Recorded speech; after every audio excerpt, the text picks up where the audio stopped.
बांगलादेशच्या आंदोलनाचं स्वरूप बदललेलं आहे। आरक्षणाच्या विरोधात सुरू झालेल्या आंदोलनाचे खरं स्वरूप आता समोर आलं आहे, जे आहे बांगलादेशला इस्लामिक राज्य बनवणं आणि बांगलादेशमध्ये असलेल्या अल्पसंख्याक हिंदूंना संपवणं। NB मराठी, आवाज नव्या भारताचा। नमस्कार, मी सोहम। आजचा व्हिडिओ जरी बांगलादेशमध्ये सुरू असलेल्या हिंदू हिंसाचाराबद्दल असला तरी भारतातील प्रत्येक हिंदूला जागृत करण्यासाठी आहे। बांगलादेशमध्ये 1971 पासून आरक्षणामधील कोटा हा मोठ्या वादाचा विषय ठरला आहे। वेळोवेळी या आरक्षण कोट्याला विरोध करण्यासाठी विद्यार्थ्यांनी आंदोलन केली आहेत। 2012 साली आरक्षणामध्ये बदल करून 56% आरक्षण देण्यात आलं आणि उर्वरित 44% आरक्षण हे मेरिटवाल्यांसाठी ठेवण्यात आले होते। परंतु 56% मध्येही 30% आरक्षण हे स्वातंत्र्य सैनिकांच्या मुलांसाठी ठेवण्यात आले। यालाच विरोध म्हणून 2018 साली एक मोठं विद्यार्थी आंदोलन उभं राहिलं आणि त्या आंदोलनाचा परिणाम म्हणजे तत्कालीन पंतप्रधान शेख हसीना यांनी बांगलादेशमधील आरक्षण पूर्णपणे रद्द केलं।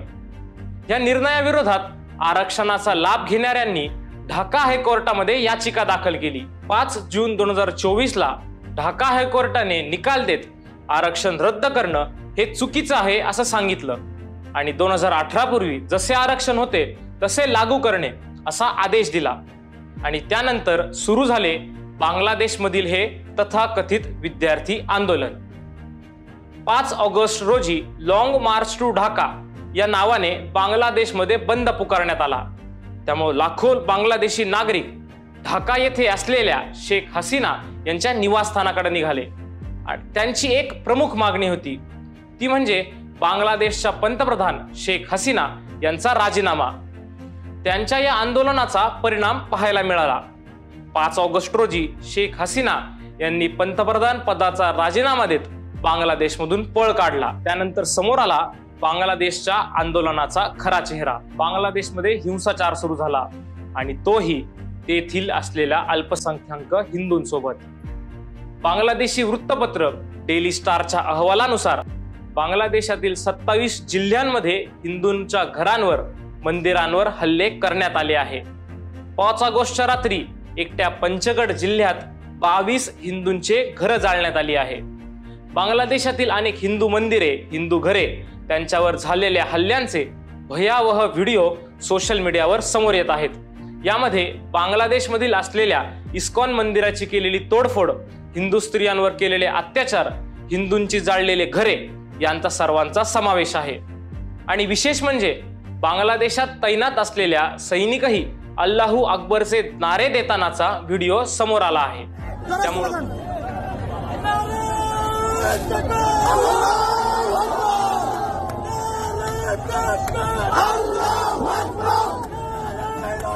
त्यामुळे बांगलादेशमधील चाललेले आंदोलन हे दुसरे तिसरे काही नसून एक प्री प्लॅन्ड इस्लामिक जिहादी चळवळ आहे। आता मात्र भारतातील प्रत्येक नागरिकांनी लक्षात घ्यायला हवं की बांगलादेशमध्ये चाललेला हा हिंसाचार केवळ बांगलादेश पुरताच मर्यादित नाही।